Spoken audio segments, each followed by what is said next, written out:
right, let's get into it. Both the Patriots and Seahawks, they've officially landed in California to get ready for Super Bowl 60. The Patriots are staying in Santa Clara. They will practice at Stanford University, while the Seahawks will stay in San Jose, and they will practice at San Jose State, all in preparation, of course, for Super Bowl 60 on Sunday. Based on preseason expectations, this is one of the most improbable Super Bowls ever. Both teams had 60-1 odds to win the Super Bowl entering this season, according to DraftKings Sportsbook.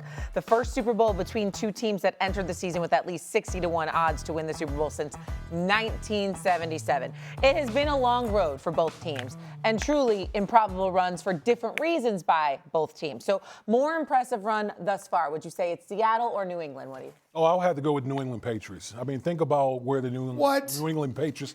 Yes, no question. Out of the gate. Yes, no question. Yes, New England. I mean, think about the totality of this whole season. You talk about the New England Patriots. Last year, 4-13, floundering. They were floundering. Everyone talking about their coach, the talent on the roster, all those type of things. Enter in Mike Vrabel and Josh McDaniels, okay, into the equation. Not only do they go out there and go from worst to first within the division, but here they are on the precipice of becoming the Super Bowl champion. The turnaround, the job that Mike Vrabel has done with this organization is second to none. I've always said coaching matters more in the National Football League than any other league, and Mike Vrabel is a prime example of what happens when you bring coach and culture into a building and what you can do as far as change. And I also will add player development into that equation. The amount of rookies that's contributed to this Patriots organization, the veteran guys that were there prior to Mike Vrabel coming in and how much better those guys have gotten. I just think, and then you look at the playoffs. The Patriots, they had to win 3 games in the playoffs. Look at the teams they had to play. They had to play the Chargers in their defense, the Houston Texans in their defense, the Denver Broncos on the road with that defense, and they were able to go through all of that. And, again, they're on the precipice of the Super Bowl. Yes. Do we have to listen? Hold on, Peter. Do we have to listen to this dribble? Yes, you have to listen to my soliloquy. Why don't you just get the blue and gray pom-poms, all right? I will. You It's need coming. to stop it. It's coming this week. You need week. to stop that nonsense right there. You know there's no truth to that. I mean, I give you credit. You started off Super Bowl week the right way in terms of really, sparking the show. Because you got on my damn nerves 3 minutes into this show. I can't believe that you just uttered that out of your mouth. The New England Patriots have had the easiest schedule since 1999. 1999. I don't care that they were 4-13 the last 2 years. I respect the fact that they were 14-3. Mike Vrabel's my coach of the year. Drake May is a top 2 MVP candidate. He's been exceptional. They deserve all the credit in the world. But to say this is the most impressive run, I mean, my Lord, you had the easiest schedule in how many years has that been? In 26 years. On top of all of that, you get to the playoffs. You're going against a Los Angeles Chargers team that's depleted on his offensive line, a Houston Texans team who had offensive troubles throughout the season, and they didn't even have Nico Collins in that game, and they lost Schultz in the second quarter. And then, obviously, you had a blizzard in the second half of the AFC Championship game, and that was without Bo Nix, who had gotten hurt against Buffalo. And so you had Jarrett Stidham, everybody trying to act like, including Mr. Schrager there, trying to act like he was going to be some kind of a savior. All right. And they're in the Super Bowl. They deserve credit. Their defense is elite. I understand that. But their offense at 18 points per game, I mean, you got to be kidding me. Just stop it right now. The answer to this question is the Seattle Seahawks, #1 seed in the NFC, beat the Los Angeles Rams to get there, stomped the San Francisco 49ers to get there, beat the Los Angeles Rams near the regular season finale to get the #1 seed in the NFC. With Sam Darnold on his 5th team and his 4th team in 4 years being the starting quarterback for them. That is the most impressive run. There's no pom-poms over here this way, okay? Because I ain't got no damn Super Bowl rings with the New England Patriots. That would be that guy that was spewing that dribble for the first 5 minutes of this show. Go ahead, Peter. You got to be crazy. You got to be crazy, Damien. Stephen A. First of all, you commented on his wardrobe. You didn't comment on mine. I'm going right on a flight from here to You're looking San good. Francisco. You're looking good, Schrager. I feel like I'm going to go like an old Pan Am flight in like the 1960s, wearing like a suit and tie, like hello to the. You gotta change before you get there. No, I don't do athleisure. It's beneath me. All right, so I would look at Damein Woody here with his Patriots pom-poms. Before the show, he was scrolling through photos of all his Patriot memories. I'm like, I get it. Here is the Seahawks story, which I think is so cool. John Schneider, the GM, who's not a household name everywhere, is the best executive in this sport. And what he has done is unprecedented. He's the first GM in NFL history to take two different teams to the Super Bowl with entirely different rosters. He was the GM of the Russell Wilson years, and he was the GM of the Pete Carroll years. 10 years later, same GM, not a single holdover from those teams is on this team. But you go beyond that. To move on from Russell Wilson at the exact right point.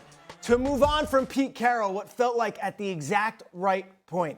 Then to move on from DK Metcalf and Tyler Lockett, two of the greatest receivers, maybe outside of Doug Baldwin and Steve Largent in that franchise's history, at the exact right point. Press all the right buttons, and then say, oh, we're going to go get Mike McDonald, a 38-year-old defensive coordinator who nobody knows, and Sam Darnold, who most of the NFL has already dismissed and walked away from. It is like John Schneider has picked every right route when it comes to, hey, A, B, or C. He has chosen the right answer, and they have done so without this giant lull, which is why the Patriots story is amazing. They've been awful the last 2 years, and Robert Kraft had to bite the bullet and buy an entire coaching staff out after 1 year, and then spend the most ever in free agency that same offseason. Seattle's never been through that lull. They've always been good. They've never had those years of 4-13 or 5. So what's your answer? Is the answer to the Seattle? Seattle. It's amazing what they've done because they didn't have to go through the sewer of the NFL to get back here. They didn't have to rebuild ever. Spent over $300 million in free agency. You forgot that part. I mean, damn, they bought a new team for crying out loud. Now, they deserve credit for it. I'm not knocking them for it. But to act like that's impressive, you came out of the wallet, all right, and you spent a boatload of money, all right, plus you got a new head coach. So let's take that into consideration as well. Let's not act like, one could easily argue that you not only bought the schedule, you bought a new roster. You could argue that. See, listen. First of all this blasphemy that you're spitting right now is not going to be tolerated on the show. I want to say, do people understand how bad the New England Patriots were the prior year? 4 wins. They were 4 wins. They had arguably the worst roster in the league before Mike Vrabel and company came in. Did they spend in free agency? Absolutely, because their roster was so bad. But we've seen it with many organizations where they go on these spending sprees and it doesn't work. To me, this speaks of Mike Vrabel and his ability to coach and build a culture and turn a team that was last place in the AFC East, that was a laughingstock, to now the Super Bowl with the second youngest quarterback to start in the Super Bowl since Dan Marino. Think about that. Think about the leap that Drake May has made this year. Okay, Drake May was in that class with Caleb Williams and Jaden Daniels and Bo Nix, and we've been talking about all these other quarterbacks. Well, guess who is elevated to the top of the heap now? It's Drake May. Why? Because of Mike Vrabel and, more, in my opinion, more important, Josh McDaniels.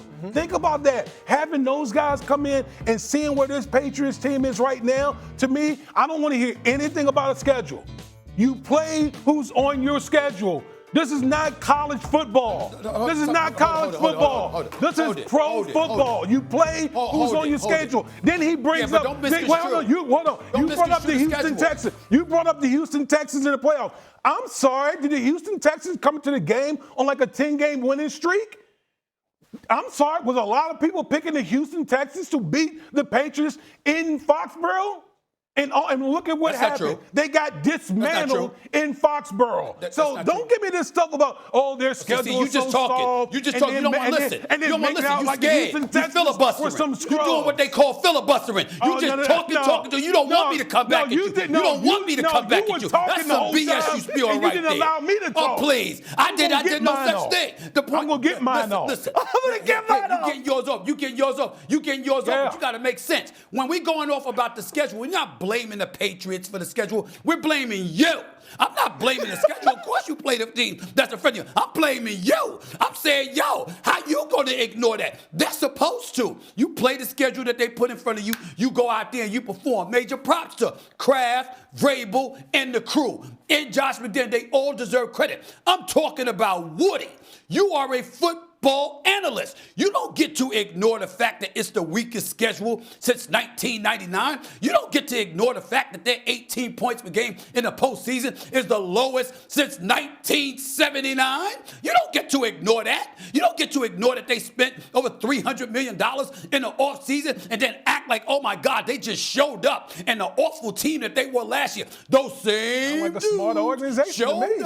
showed up, and then started winning. No, they retooled. They deserve a lot of credit for it, but you don't get to ignore it, especially when you're comparing it to Seattle. That's the point that I was making with your filibustering self. That stuff ain't working with me. I ain't got enough butt time. You ain't getting away with that. I got time too. I got time too. That is not true. I know he does not have Let's a lot of time. No, he's not fully telling the truth, because I know this dude does not have just anything but time, okay? First of all, I do tend to agree that it is Seattle with the more improbable run. However, the one impressive thing that the Patriots have done, they didn't spend this boatload of money on the quarterback. They actually were able to save on the quarterback position. Right, because you have a rookie a quarterback on a rookie deal. Exactly. So you go out there and you spend your money prudently, and it's paid off for the Patriots. That's what smart organizations do. Not knocking them. I'm just saying you don't get to ignore it. Let's give Robert Kraft credit, because in a lot of organizations, when you pay a coach $10 million or more, you say, that first year was awful, but we're not. All right, I'm not going to give him 4 more years guaranteed. Robert Kraft looked at it, said, don't like what we saw with Mayo, love the guy, but I'm going to not only buy him out for the next 4 years, guaranteed more than $10 million a year, but his entire staff that he had with him, I have no problem spending. It's an expensive venture, but I cannot stomach another 4 and 13. And then goes on to spend $300 million. I give Robert Kraft a lot of credit here as an owner to say, hey, 1 year in, it ain't going to be working this way. I got to get out. A lot of owners don't. They look at their wallets and say, it's not worth it.